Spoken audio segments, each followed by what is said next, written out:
Thanks for joining us again here for Rogue Gaming's media coverage of E3 2018. We had the pleasure of checking out Metro Exodus, getting to play the game for a little bit. If you don't know, this title is a first-person shooter. It is developed by the Ukrainian Malta-based studio 4A Games and published by Deep Silver. It's the third installment in the Metro video game series. And I gotta tell you, it was a lot of fun. This is, of course, Nathan Holtz, at Nathan Holtz on Twitter. I am joined by Al Wasserman at 10can1099 on Twitter. And, of course, you can find all the Rogue Media Gaming coverage at Rogue Media Gaming, drop the G on Twitter.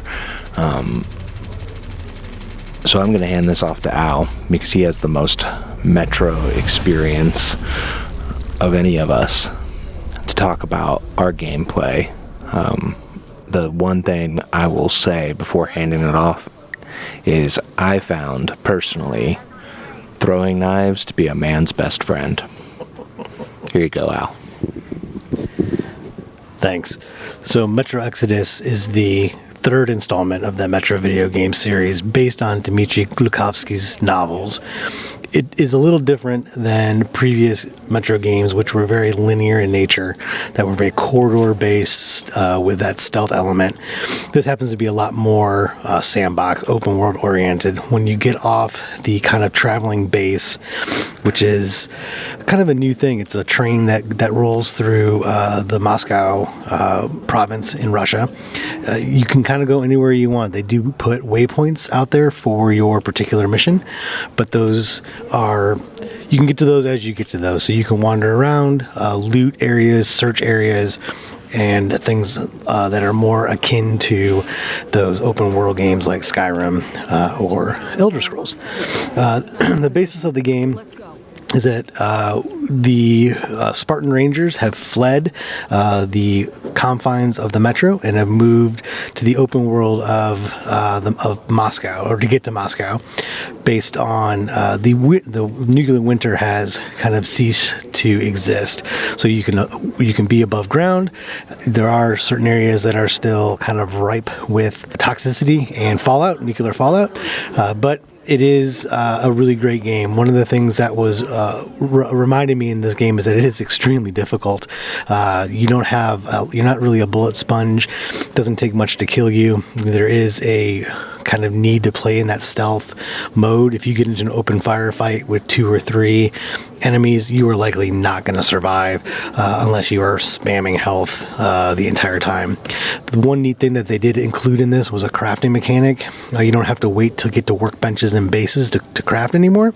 So you can find things out in the world, build parts for your weapons, be able to build that ammo, build med kits, things of that nature. So there is actually a really nice way to be out there in the world without having to wait until you get to a base. One of the things I really enjoyed about the game was the fact that it did have kind of that same dialogue-y feel to it, story-based feel to it, where you were working with some folks that came from the other games. So there are a lot of returning characters in this game. So you get to kind of see the continuation of their stories. There is a returning character from the game and the book, Metro 2035, who is Anna, who appears now to be Artyom's wife. So again, this game is really amazing. Stealth elements, huge, but the mix of the kind of the crafting and the sandbox environment should really make this a really great entry into the Metro franchise.